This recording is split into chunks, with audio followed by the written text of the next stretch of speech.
Harriet Jacobs. 7 years in an attic to escape slavery. Imagine living in a space 9 feet long, 7 feet wide, and only 3 feet high at its tallest point. A crawl space so small you can't stand up, can't stretch, can barely move. Now imagine living there not for days or weeks, but for 7 years. This was the choice Harriet Jacobs made. A young mother in her early 20s, hiding in her grandmother's attic to escape sexual slavery. Through that tiny hole she drilled in the wall, she watched her children grow up, unable to hold them, unable to speak to them, unable to let them know she was just above their heads. 7 years of suffocating heat in summer, 7 years of bone-chilling cold in winter, 7 years of rats and insects crawling over her in the darkness. 7 years of her body cramping, her joints aching, her muscles atrophying. But Harriet Jacobs survived. And she didn't just survive. She escaped. She wrote one of the most important books in American history, and she spent the rest of her life fighting for freedom. Her autobiography, Incidents in the Life of a Slave Girl, published in 1861, was revolutionary. It was the first time a formerly enslaved woman wrote explicitly about the sexual exploitation that was endemic to slavery. The first time a black woman's voice spoke this truth directly to white America. For decades, historians thought the book was fiction. They couldn't believe a black woman could write something so powerful, so literate, so honest. But Harriet Jacobs was real. Her story was real, and the horrors she documented were all too real. This is her story, a story about survival, about motherhood, about the impossible choices slavery forced on women. A story about resistance, dignity, and the refusal to be broken. Let's begin. ACT 1. Childhood and innocence. Lost the early years. Harriet Ann Jacobs was born in Edenton, North Carolina, in the fall of 1813. It's likely she was born in February, though the exact date isn't recorded. Enslaved people's births weren't always documented with the same care as free people's births. Her mother was Delilah, an enslaved woman owned by Margaret Horniblow. Her father was Daniel Jacobs, a skilled carpenter enslaved by Andrew Knox. Harriet also had a younger brother, John, who would become an important figure in her life and in the abolitionist movement. Here's something remarkable about Harriet's early childhood. She didn't know she was enslaved until she was 6 years old. Let that sink in. She lived the first 6 years of her life in relative happiness, unaware that she was considered property. Her parents tried their best to shield her from the harsh realities of her legal status. They wanted her to have a childhood, even if just for a little while. Harriet later wrote, "I was so fondly shielded that I never dreamed I was a piece of merchandise." But that innocence couldn't last. Losing her mother when Harriet was 6 years old, her mother Delilah died. She was only 29 years old. This was Harriet's first real encounter with loss, and it shattered the protective bubble her parents had created around her. After her mother's death, Harriet's enslaver, Margaret Horniblow, brought Harriet into her own household.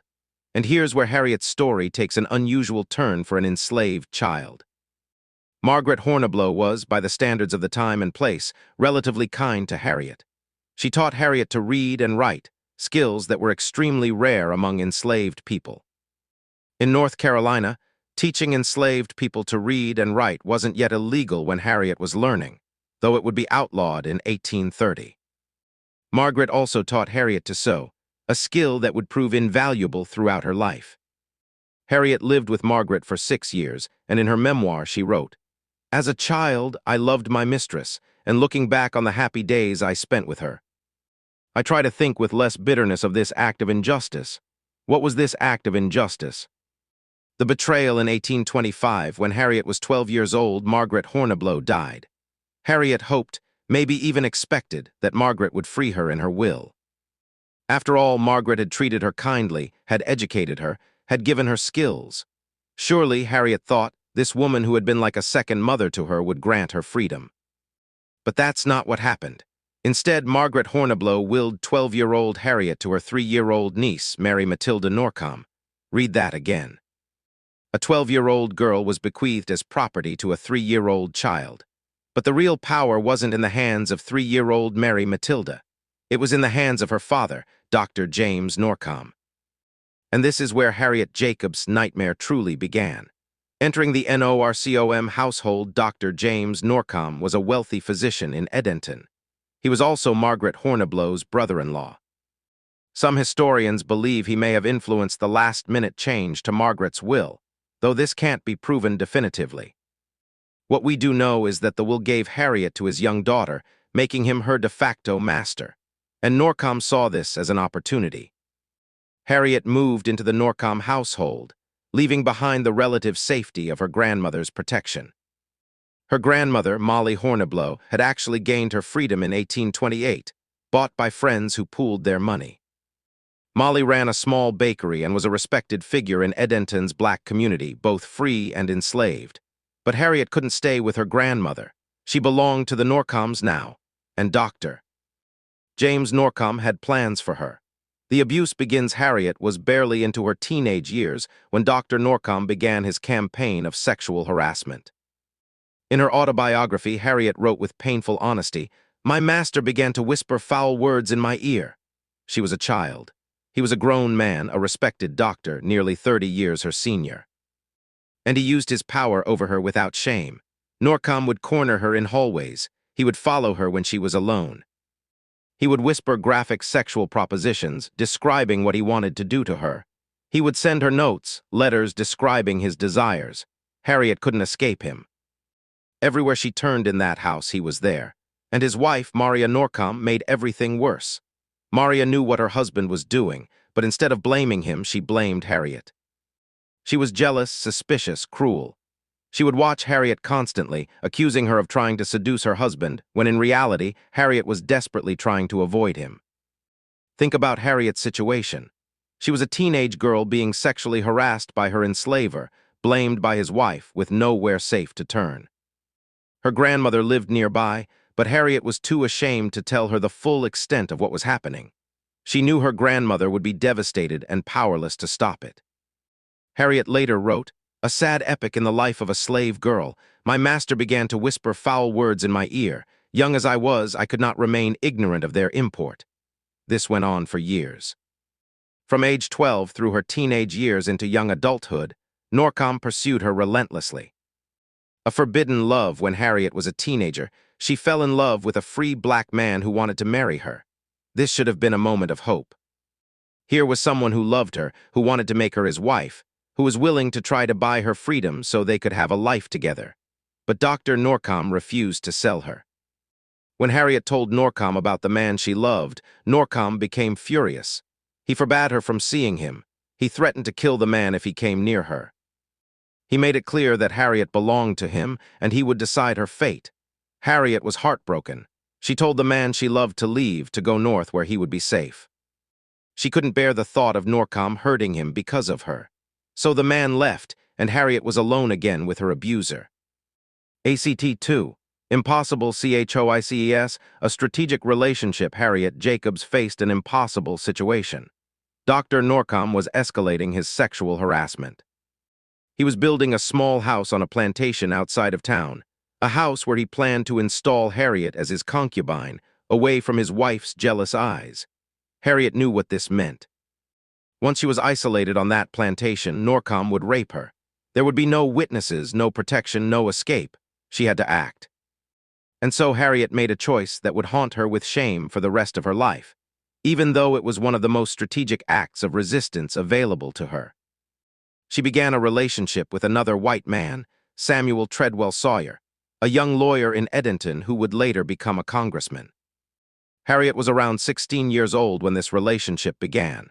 In her memoir, written decades later, Harriet explained her reasoning with painful honesty. She knew that by choosing Sawyer, she might enrage Norcom enough that he would sell her to Sawyer out of spite. If Sawyer owned her, he had promised he would eventually free her and any children they had. It was a calculated gamble. She was using her sexuality as a weapon, not of seduction, but of survival. But Harriet also knew that middle-class white women reading her book would judge her harshly for this. They believed in the cult of true womanhood, the idea that a woman's virtue was her most precious possession, that her purity defined her worth. Harriet had violated that standard. She had engaged in a sexual relationship outside of marriage. She had children out of wedlock. By the standards of her time, she was a fallen woman. but Harriet refused to apologize without context. She wrote, "The slave woman ought not to be judged by the same standard as others." She was making a revolutionary argument that enslaved women who had no control over their own bodies, who could be raped at any time by any white man, who had no legal recourse or protection, these women couldn't be held to the same moral standards as free women who had choices. Motherhood in bondage in 1829, when Harriet was about 16 years old, she gave birth to a son. She named him Joseph. In 1833, she had a daughter, Louisa Matilda. Harriet loved her children fiercely, but she also viewed their births with complicated emotions. When she was told her first child was a boy, she felt a measure of relief. Boys, she thought, might have slightly better chances in life than girls. They wouldn't face the specific horrors of sexual exploitation that enslaved women endured. But when her daughter was born, Harriet was devastated. She wrote, "When they told me my newborn babe was a girl, my heart was heavier than it had ever been before." She knew what awaited her daughter. The same harassment, the same abuse, the same helplessness she had experienced. And legally, Harriet's children belonged to Dr. Norcom, not to their father Samuel Sawyer. Under slavery's laws, children inherited the status of their mother. It didn't matter that their father was a free white man. They were enslaved from birth. Norcom's revenge Harriet's plan to provoke Norcom into selling her to Sawyer didn't work the way she'd hoped. Norcom was furious about her relationship with Sawyer, but he didn't sell her. Instead, he became more determined to break her, to assert his control over her. He threatened to sell her children separately, to tear them away from her and send them to distant plantations where she would never see them again. He knew this was the greatest weapon he had against her. In 1835, Norcom made his move. He sent Harriet to his son's plantation, about 6 miles outside of Edenton. He told her this was her last chance. If she didn't submit to him, he would sell her children and make sure they suffered. Harriet knew this was the end. If she went to that plantation, she would become Norcom's rape victim, and there would be nothing she could do about it. So she did something extraordinary. She disappeared. The escape that wasn't in June 1835, Harriet Jacobs ran away. But she didn't run far, and that was exactly her strategy. She hoped that by running away, Norcom would assume she had fled to the north. In his anger and humiliation, he might sell her children to their father, Samuel Sawyer, to recoup his financial losses. A white woman Harriet knew, a slaveholder herself, took an enormous risk by hiding Harriet in her home. This went on for a short time before it became too dangerous. Next, Harriet hid in a swamp outside of town. Imagine a young mother hiding in the marshes, surrounded by snakes and insects, not knowing if she'd ever see her children again. She couldn't stay in the swamp. The conditions were brutal and she was starting to get sick. Finally, her family arranged for her to hide in the one place Norcom would never think to look, in her grandmother Molly's house, right in the heart of Edenton, but not inside the house, in the attic. In a crawl space that would become her prison for the next 7 years. Inside the garret, the space where Harriet hid was technically a garret, an attic space above a shed attached to her grandmother's house. The dimensions, 9 feet long, 7 feet wide, 3 feet high at its highest point, sloping down to less than 2 feet at the sides. Harriet could not stand up. She could barely sit up straight. For 7 years, there was no light except for the tiny holes she drilled through the wooden slats. No ventilation except for those same holes. No way in or out except through a trapdoor that could only be opened from below. In summer, the heat was suffocating. Temperatures in that unventilated attic space could reach well over 100 degrees. Harriet would sweat through her clothes, gasping for air, feeling like she might die from the heat. In winter, the cold was brutal. She had limited blankets, and the thin wooden walls did nothing to keep out the North Carolina winter chill. She would shiver for hours, her fingers and toes going numb. Rats and mice crawled over her in the darkness. Insects bit her relentlessly. Her body began to suffer from the cramped conditions, her muscles atrophying, her joints stiffening, chronic pain settling into her limbs. But the worst part, hearing her children's voices just below her, unable to respond. Watching through the peephole, Harriet spent much of her time in that attic, watching her children through the small holes she had drilled in the wall. She could see them playing in her grandmother's yard. She could watch them grow, change, learn to walk, learn to talk. She could see them cry when they were sad, laugh when they were happy. But she couldn't hold them, couldn't comfort them, couldn't let them know their mother was right there, watching over them. Her children were told their mother had run away to the north. They believed she had abandoned them. Can you imagine the pain of that? Knowing your children think you don't love them, when in reality you're suffering this living hell specifically to protect them. Harriet's plan was working, though. Convinced that Harriet had fled to the north, and enraged by his loss of property, Norcom eventually sold Joseph and Louisa to their father, Samuel Sawyer. This should have been the moment when Sawyer freed them, as he had promised, but he didn't. He sent them to live with Harriet's grandmother, which gave them better lives than they would have had with Norcom, but they remained legally enslaved. 7 years of survival. What do you do in a space that's small for 7 years? Harriet sewed. Her grandmother would pass fabric and thread up to her through the trap door, and Harriet would make clothes, quilts, anything to occupy her hands and her mind. She read. She had a Bible, and when she could get them, newspapers. She would read by the thin sliver of light coming through her peepholes. She wrote letters. She would write letters to Dr. Norcom, pretending to be in the north, describing fictional details about her life in Boston or New York. Her grandmother would have these letters mailed from northern cities by travelers or sympathetic ship captains. The goal was to keep Norcom confused about her location, to make him think she was far away. She watched. Through her peepholes, she observed the comings and goings of Edenton. She saw Dr. Norcom search for her, rage about her escape, eventually give up hope of finding her. She waited. For 7 years, she waited for the right moment, the right opportunity to truly escape. 7 years. Let that sink in. 7 years in a space where you can't stand, can't move freely, can't breathe fresh air. Most people would have gone insane. Many would have died, but Harriet Jacobs survived. ACT 3.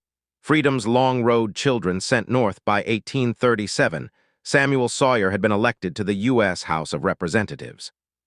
He moved to Washington, D.C., and he took Harriet's son Joseph with him. In 1839, Sawyer arranged for Louisa to be sent to Brooklyn, New York, to work as a house servant for one of his relatives. Harriet's children were in the North. They still weren't legally free. Sawyer never filed the paperwork to emancipate them, but they were out of Norcom's reach. And this meant Harriet could finally leave her hiding place. The escape to freedom in 1842, after spending nearly 7 years in that attic, Harriet's family arranged for her escape. A ship captain they trusted agreed to take her aboard his vessel. In the dead of night, Harriet crept out of her grandmother's attic for the first time in 7 years. Her body had been permanently damaged by her confinement. Her muscles were weak, her joints were stiff, and she would suffer from chronic pain for the rest of her life. She couldn't walk normally at first. She had to learn how to use her legs again. But she was free, or as free as a fugitive slave could be. The ship sailed north to Philadelphia. From there, Harriet made her way to New York City, hoping to find her daughter. Reunited in New York, Harriet found Louisa in Brooklyn and was finally reunited with her daughter after years of separation. But their reunion wasn't simple. Louisa had spent years believing her mother had abandoned her. She was now 9 years old, and she barely remembered Harriet. Harriet had to rebuild their relationship, had to explain why she had been gone, had to help Louisa understand the impossible situation she'd been in. Harriet also reconnected with her son Joseph, who eventually joined them in the North after leaving Sawyer's household, and she found work. A white abolitionist couple, Nathaniel Parker Willis and his wife Mary Stace Willis, hired Harriet as a nanny for their young daughter. The Willis family treated Harriet with respect and became important allies in her life. Still not safe, but even in New York, Harriet wasn't truly free. The Fugitive Slave Act of 1850 changed everything for fugitive slaves in the North. Before 1850, northern states weren't required to cooperate with slave catchers. But the new law mandated that northern officials assist in capturing and returning fugitive slaves. This meant that Harriet, Joseph, and Louisa could be captured at any time and returned to Dr. Norcom in North Carolina. There were bounty hunters and slave catchers prowling northern cities, looking for fugitives to collect rewards. Harriet lived in constant fear.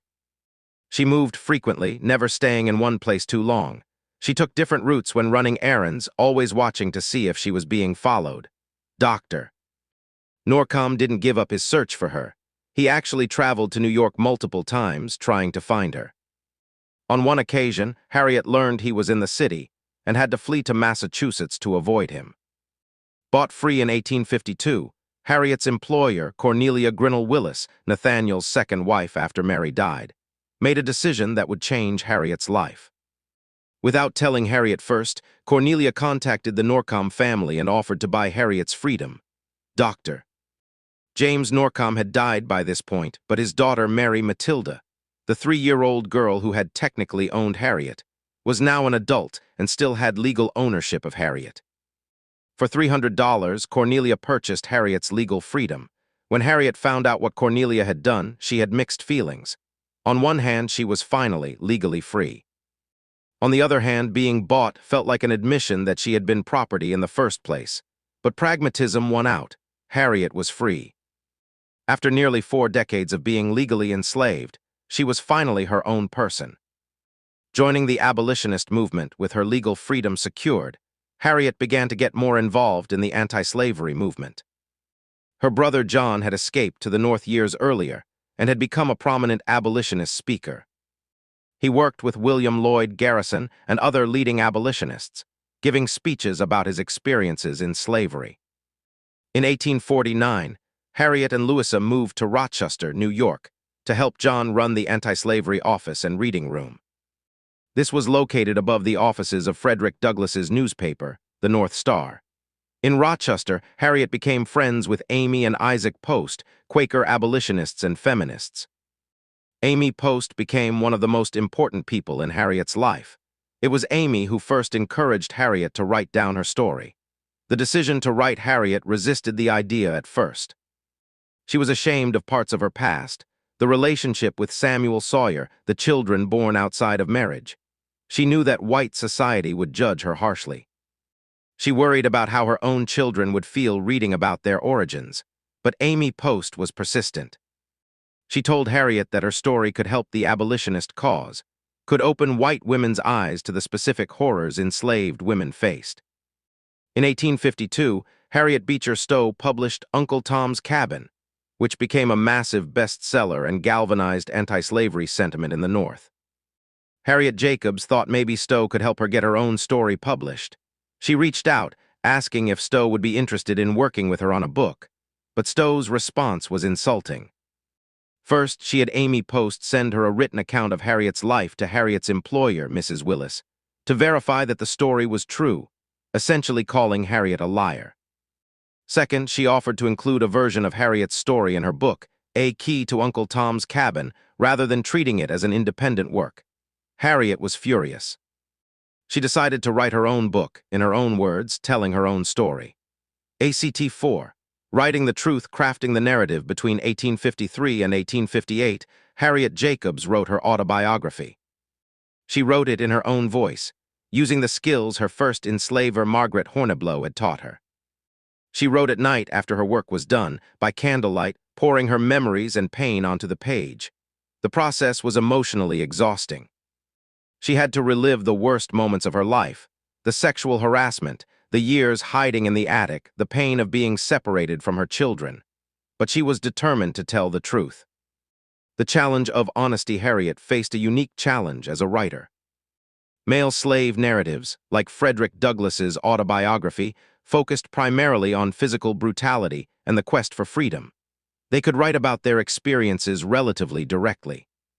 But Harriet had to write about sexual exploitation, about harassment, about coercion, about the sexual violence that was endemic to slavery, but that polite society refused to acknowledge. And she had to write about her own choices, her relationship with Samuel Sawyer, her decision to have children with him. She knew readers would judge her for this. So she made a bold decision. She would tell the full truth, but she would directly address her critics. She would refuse to be ashamed of survival. Addressing her readers, Harriet wrote her book under the pseudonym Linda Brent. She changed names. Dr. James Norcom became Dr. Flint, Samuel Sawyer became Mr. Sands, and so on. This was partly to protect people who were still alive, and partly to protect herself and her children. But she made it clear in the text that this was a true story. In her preface, Harriet wrote directly to Northern white women, her intended audience. She said, "Reader, be assured this narrative is no fiction. I am aware that some of my adventures may seem incredible, but they are, nevertheless, strictly true." And she explained why she was writing. "I do earnestly desire to arouse the women of the North to a realizing sense of the condition of 2 millions of women at the South, still in bondage, suffering what I suffered. And most of them far worse."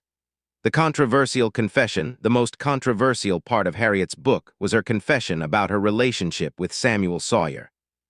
She wrote, "The remembrance fills me with sorrow and shame." But then she continued, "I will not try to screen myself behind the plea of compulsion from a master, for it was not so. Neither can I plead ignorance or thoughtlessness.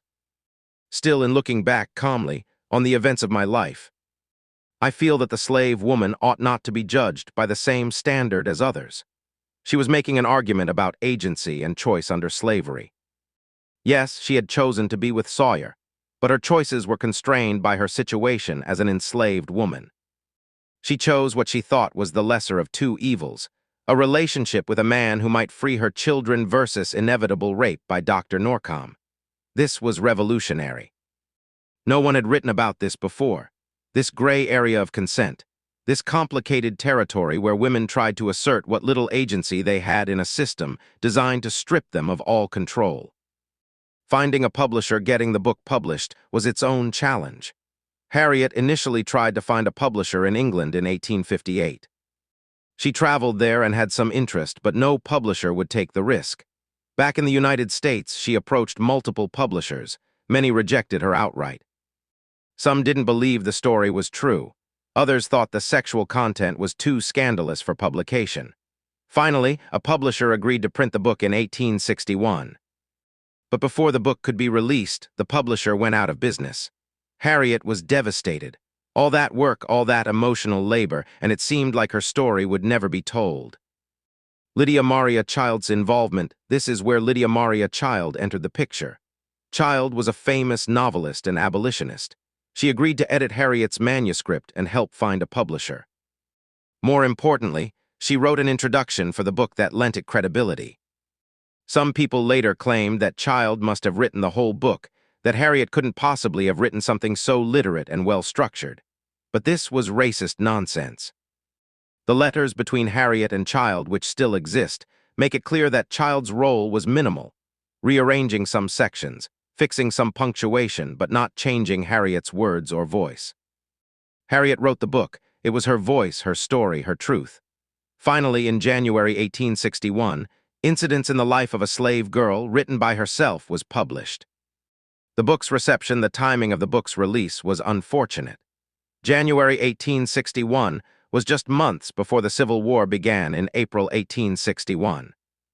The nation was consumed by the political crisis and impending war.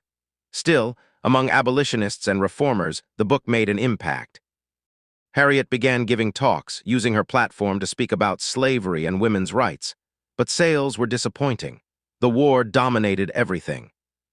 And many readers, especially white middle-class women, were uncomfortable with the book's frank discussion of sexual exploitation. Some praised Harriet's courage in telling her story. Others criticized her for the relationship with Sawyer, refusing to see it in context. African-American readers, particularly formerly enslaved people, understood exactly what Harriet was describing. They knew the truth of what she'd written, but white readers often missed the point or judged her harshly. The book didn't become a bestseller like Uncle Tom's Cabin.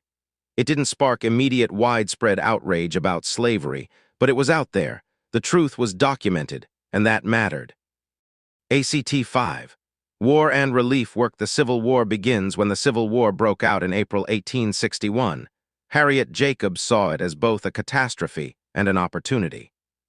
A catastrophe because war always brings suffering, death, and destruction, but an opportunity because this war was ultimately about slavery. If the Union won, slavery might finally end. Harriet decided to dedicate herself to helping the people who would benefit from that end, the formerly enslaved people who were fleeing to Union lines. Refugees and contrabands. As Union forces advanced into the South, thousands of enslaved people fled to Union-controlled areas.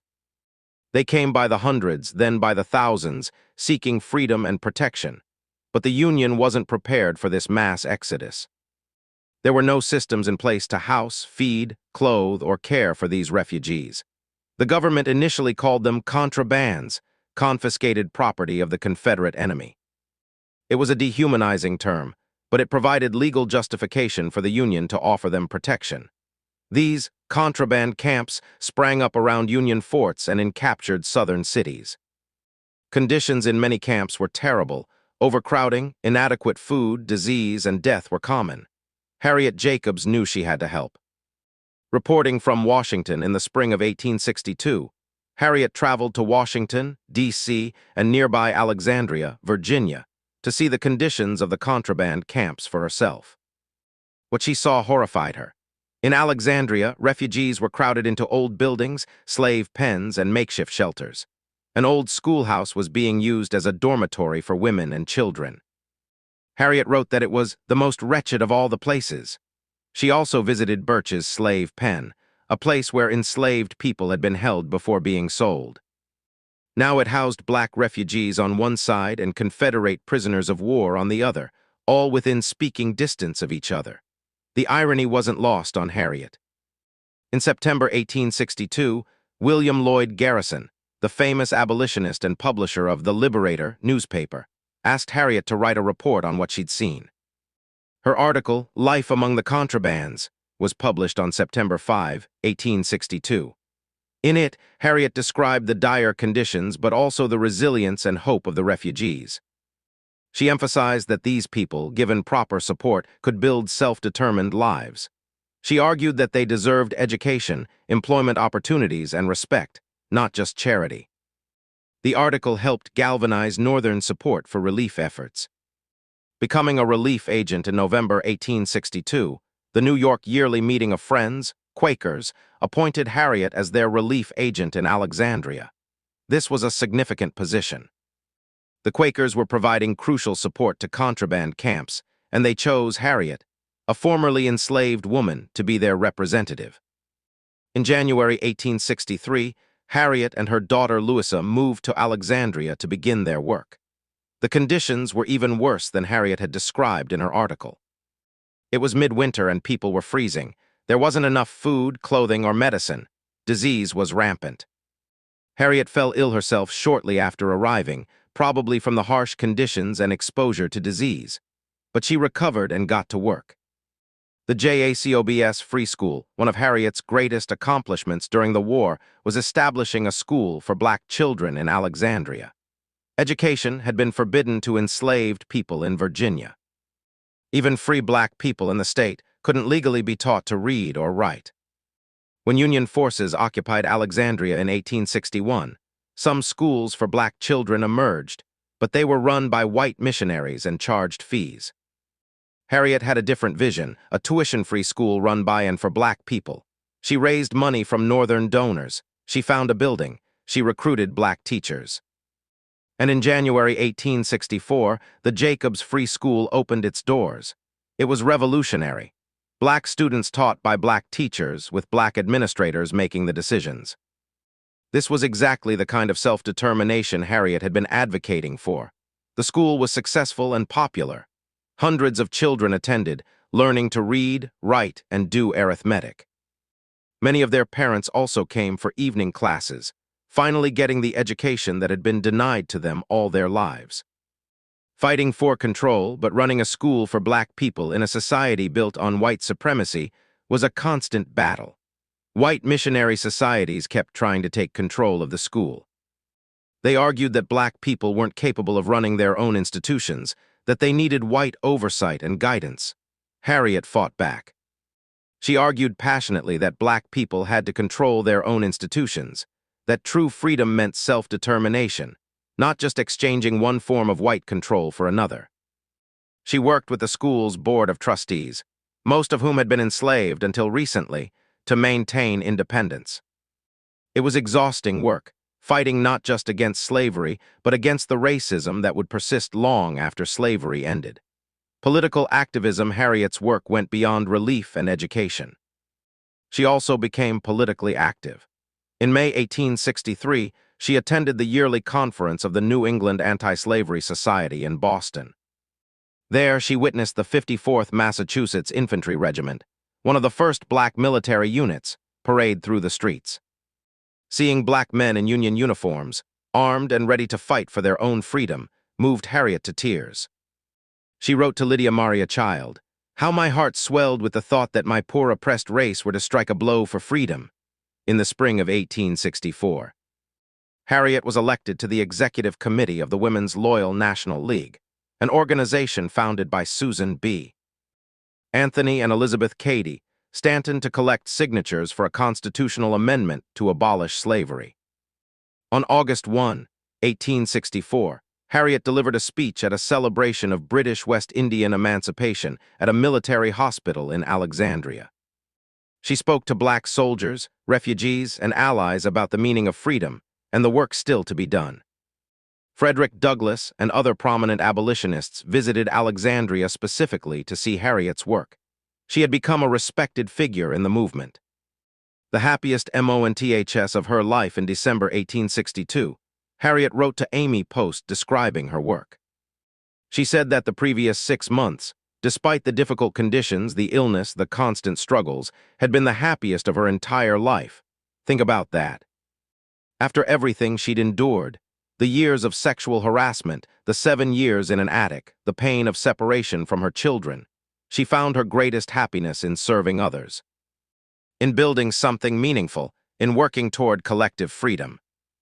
Harriet and Louisa continued their relief work in Alexandria until July 1865, after the war ended. ACT 6. After the war, Savannah and new challenges. After the war ended, Harriet and Louisa didn't stop their work. In 1866, they traveled to Savannah, Georgia, sent by New York Quakers to continue relief work among newly freed people. They planned to establish an orphanage and continue educational efforts. But Georgia in 1866 was a dangerous place for black activists. White Southerners were enraged by the Confederacy's defeat and by the emancipation of enslaved people. They formed vigilante groups that would eventually become the Ku Klux Klan. They attacked black people, burned schools and churches, and murdered those they viewed as troublemakers. Harriet and Louisa faced threats and violence. The school they'd established had to close due to white supremacist attacks. Eventually, conditions became too dangerous to continue. They returned north. Financial struggles. After returning north, Harriet faced financial difficulties that would plague her for the rest of her life. Her book, Incidents in the Life of a Slave Girl, had never sold well. It went out of print after 1862 and was largely forgotten. Unlike Frederick Douglass, whose autobiography had made him famous and financially secure, Harriet received almost no income from her writing. She had spent years doing relief work without adequate pay. The organizations she worked for provided some support, but not enough to live on comfortably, and her health was declining. The years in the attic had permanently damaged her body. She suffered from chronic pain and had limited mobility. This made it harder to work and earn money. Life in Cambridge. Harriet and Louisa eventually settled in Cambridge, Massachusetts, where Harriet's brother John had lived before his death in 1873. To support themselves, they ran a boarding house. Harriet, despite her health problems, worked hard to keep the boarding house running. Some of their boarders were faculty members from nearby Harvard University. It was honest work, but it was a far cry from the important activist role Harriet had played during the war, and it was heartbreaking in a way. Here was a woman who had written one of the most important books in American history, who had run a school, who had served thousands of refugees, now struggling to pay rent by taking in boarders. Her son's departure, one of the greatest sorrows of Harriet's later life, was losing touch with her son, Joseph. Joseph had gone to California with his Uncle John during the Gold Rush era. Later, he traveled to Australia, where he eventually settled. Harriet never saw him again. They corresponded for a while, but eventually those letters stopped coming.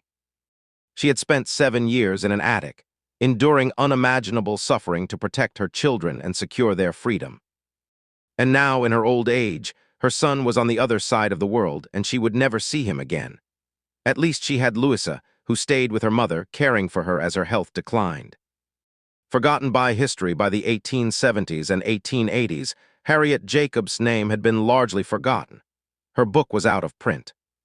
Few people remembered Linda Brent or knew that the narrative was a true story. Scholars who studied slave narratives focused on the famous male authors like Frederick Douglass, not on Harriet Jacobs. Even when her book was discussed, many believed it was fiction written by Lydia Maria Child. The idea that a formerly enslaved woman could write something so powerful and literary seemed impossible to many scholars.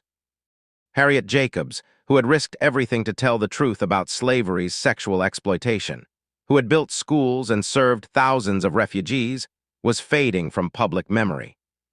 Final years in Washington in 1877, Harriet and Louisa moved to Washington, D.C. They hoped Louisa could find work as a teacher. She had some success, but work was sporadic. So once again, mother and daughter ran a boarding house to support themselves. By 1887, Harriet's health had deteriorated to the point where she could no longer work. She was in her mid-70s, dealing with chronic pain and limited mobility. Louisa cared for her mother, taking odd jobs to support them both. Friends, including Cornelia Willis, who had bought Harriet's freedom decades earlier, sent money to help, but it was a difficult existence. Two women who had accomplished so much, now struggling in poverty. Death on March 7, 1897, Harriet Jacobs died in Washington, D.C. She was approximately 84 years old. The Reverend Francis Grimke, a prominent black minister and author who had himself been born enslaved, eulogized her. He called her a woman of strong individuality and marked character. Harriet's body was taken to Cambridge, Massachusetts, where she was buried at Mount Auburn Cemetery, next to her brother John. The grave marker was simple.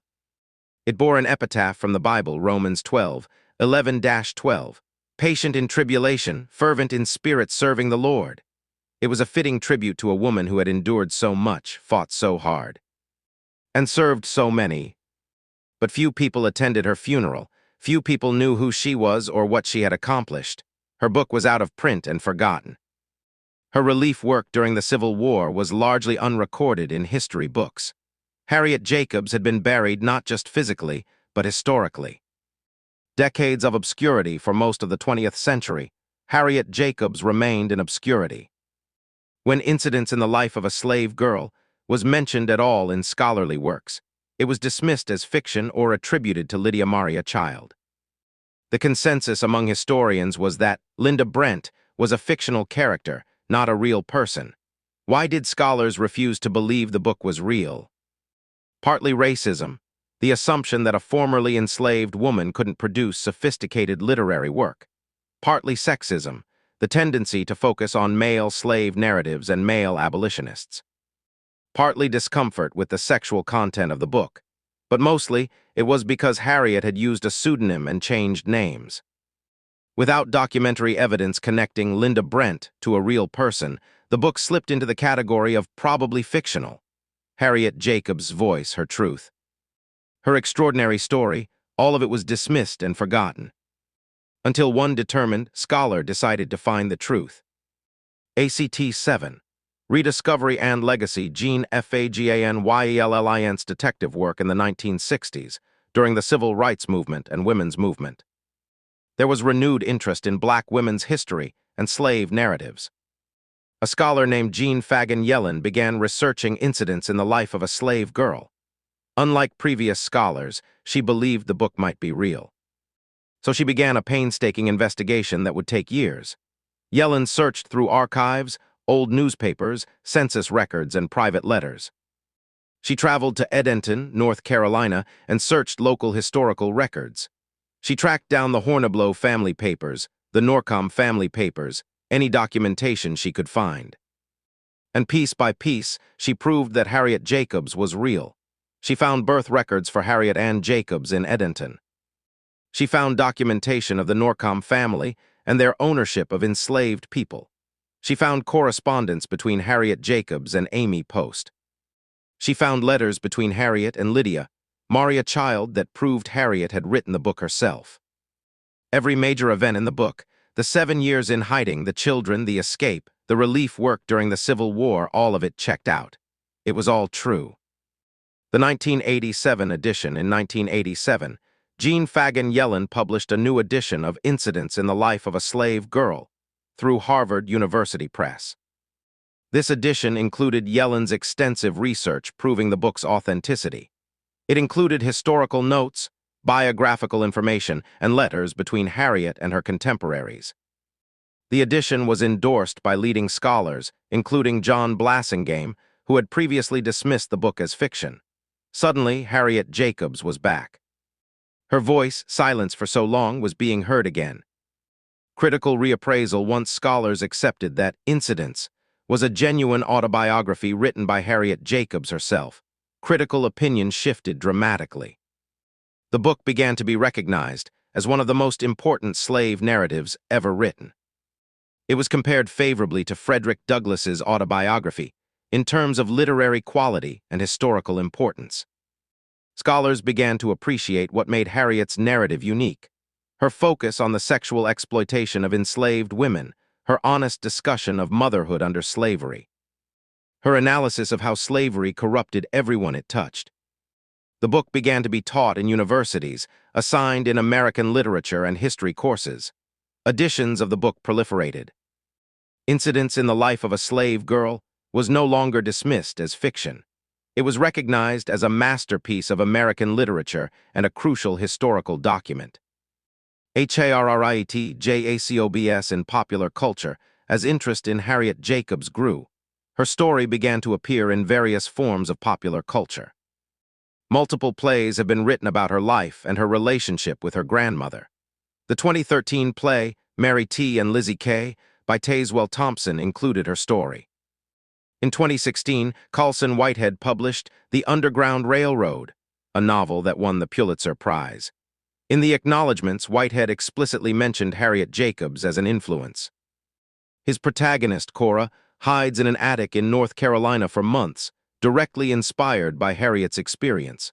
Documentaries and educational programs have featured Harriet's story. The Harriet Jacobs story has been included in PBS specials, National Park Service programs, and museum exhibitions. Harriet Jacobs biography. In 2004, Jean Fagan Yellen published Harriet Jacobs, A Life, an exhaustive 394-page biography. This biography filled in the details of Harriet's life, providing context and analysis that helped readers understand not just what happened to Harriet, but why it mattered. Yellen's work has been invaluable in rescuing Harriet from obscurity and ensuring her place in American history. Physical sites and memorials. Today, there are several sites and memorials commemorating Harriet Jacobs. In Edenton, North Carolina, her birthplace, there is a historical marker honoring her. The Harriet Jacobs historical marker stands just blocks from where she actually hid in her grandmother's attic. The site of her grandmother, Molly Horniblow's house, is long gone. A bank with a drive-through has been built on the location. But visitors can still stand where Harriet spent 7 years of her life in that tiny crawlspace. Mount Auburn Cemetery in Cambridge, Massachusetts, where Harriet is buried, has become a pilgrimage site for those who admire her. Her grave, once weathered and nearly forgotten, has been restored and is frequently visited. Her daughter, Louisa, who died in 1917, is buried next to her. They lie side by side, along with Harriet's brother, John, the family reunited in death. Historical impact. Harriet Jacobs' story has had a profound impact on how we understand American slavery. For too long, discussions of slavery focused primarily on the experiences of enslaved men. The brutality, the physical violence, the struggles for freedom, these were documented in male slave narratives. But Harriet's narrative forced people to confront the sexual dimension of slavery. She made it impossible to ignore the fact that enslaved women were routinely raped, harassed, and sexually exploited. She showed how slavery destroyed families, how it corrupted the concepts of motherhood and womanhood, how it created impossible moral dilemmas. She also challenged the cult of true womanhood, the idea that a woman's virtue was her most important attribute. She argued that enslaved women, who had no control over their bodies, couldn't be judged by the same standards as free women. This was a radical feminist argument, decades before the modern feminist movement. What Harriet Jacobs U.S. Harriet Jacobs story teaches us several crucial lessons. First, about survival. Harriet endured conditions that would have broken most people. She spent 7 years in a crawl space that most of us couldn't endure for 7 minutes. And she did it to protect her children, to preserve some measure of autonomy and dignity. Second, about resistance. Harriet didn't just passively accept her fate. She resisted at every turn, refusing Norcom, choosing Sawyer, hiding for 7 years, escaping, writing her truth. Even when she had no power, she found ways to assert agency. Third, about the complexities of morality under oppression. Harriet made choices that middle-class white society judged as immoral. But she made those choices in a context where all her options were terrible. She challenges us to think about how we judge people who are surviving under oppressive systems. Fourth, about the importance of telling difficult truths. Harriet could have written a safer narrative, one that didn't discuss sexual exploitation. But she chose to tell the whole truth, even though she knew she would be judged for it. Truth-telling, especially when it's uncomfortable, is crucial. Fifth, about motherhood. Harriet's entire story is driven by her love for her children and her determination to protect them. She sacrificed her body, her comfort, years of her life, to give them a chance at freedom. Sixth, about the importance of education and literacy. The fact that Margaret Horniblow taught Harriet to read and write changed everything. It enabled Harriet to write letters, read newspapers during her years in hiding, and eventually write her autobiography. Education is power. Seventh, about service to others. Even after enduring so much, Harriet dedicated her later life to helping other formerly enslaved people. She founded schools, ran relief operations, fought for self-determination for Black communities. She understood that her individual freedom wasn't enough. She had to work for collective liberation. Why her story matters today, Harriet Jacobs' story, remains relevant today for several reasons. We still live in a world where women's bodies are controlled, where sexual violence is pervasive, where women are blamed for own victimization. Harriet Jacobs was buried by history once. Let's make sure she's never,